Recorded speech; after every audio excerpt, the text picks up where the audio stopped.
আজকে আমরা একটা গুরুত্বপূর্ণ টপিক নিয়ে কথা বলতে যাচ্ছি, সেটা হলো ইফেক্টিভ রিজিউমি রাইটিং। অ্যাকচুয়ালি আমরা সকলেই রিজিউমি রাইটিং করি। ফাইনালি আমরা যখন অ্যাপ্লাই করার পর আমরা দেখতে পাই যে অ্যাপ্লিকেশনটা সিলেক্টেড হয় নাই। কেন হয় নাই? এটার একটাই কারণ, ইফেক্টিভ রিজিউমি রাইটিং হচ্ছে না।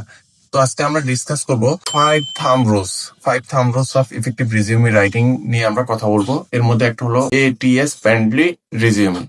আমাদেরকে দ্বিতীয় যে নাম্বারটা আছে সেটা আমরা মোর এমফাসাইজ দিতে হবে অ্যাচিভমেন্টে।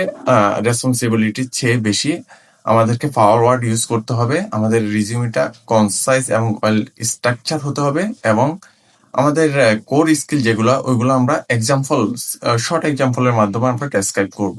আমরা ইন ডিটেইলে যদি দেখি, এটিএস প্যানেল রিজিউমি বলতে কি বোঝায়? Actually application tracking system. এখন ম্যাক্সিমাম এমপ্লয়ার কি করে, সফটওয়্যার ইউজ করে রিজিউমি সিলেক্ট করার জন্য। তো আমরা রিজিউমিটা যতটা সিম্পল এবং এখানে পাওয়ার ওয়ার্ড ইউজ করে বা কিওয়ার্ড ইউজ করে করা যায়, unclear and vague and opaque word use না করাটাই এখানে better then focus on achievement. আমরা কি করি, অ্যাচিভমেন্ট বলতে আমরা যেটা বুঝি যে একটা অ্যাওয়ার্ড পেলাম একটা ক্যাম্পেইন থেকে, এটাই অ্যাচিভমেন্ট না। আমি রিটেল লেন্ডিং প্রোডাক্টে কাজ করি।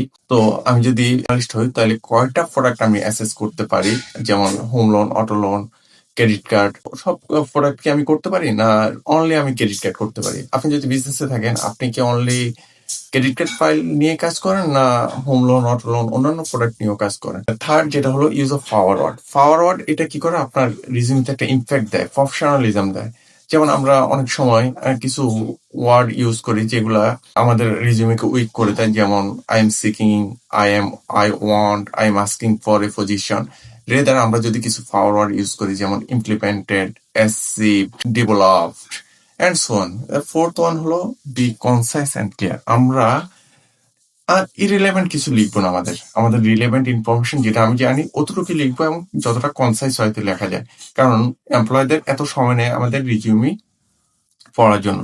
যেমন আমরা রিজিউমিতে অনেক সময় পার্সোনাল ডিটেলস, আমার গ্রামের বাড়ি কোথায়, আমার প্যারেন্টস কি করে, প্রফেশনস, অনেক রাইটিংস লিখি, যেগুলো আসলে অ্যাকচুয়ালি আমার রিজিউমিতে দরকার নেই অ্যাকচুয়ালি।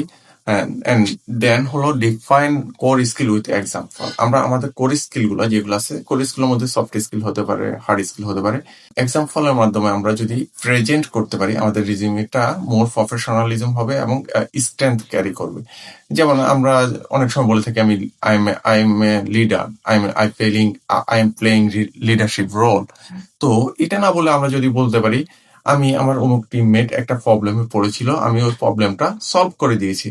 বা কমিউনিকেশনে আমার স্ট্রেংথ আছে, বা আমি অনেক স্ট্রং কমিউনিকেট করতে পারি। এটা না বলে যদি আমরা একটা এক্সাম্পল দেই যে আমি প্রতি সপ্তাহে আমার একটা উইকলি রিপোর্ট ম্যানেজমেন্টের কাছে প্রেজেন্ট করতে হয়। একটা স্যাম্পল কপি অফ রিজিউমি এখানে দেওয়ার ট্রাই করেছি। এটা যদিও ফুললি এটিএস কমপ্লাইট না, তারপর আমরা এটা মোটামুটি ইফেক্টিভ হবে আপনার জন্য, আপনি যদি এটা ফলো করেন। ফাইনালি, আমার এই ভিডিওতে কোনো যদি ল্যাকিংস থাকে অবশ্যই আমাকে জানাবেন আপনারা।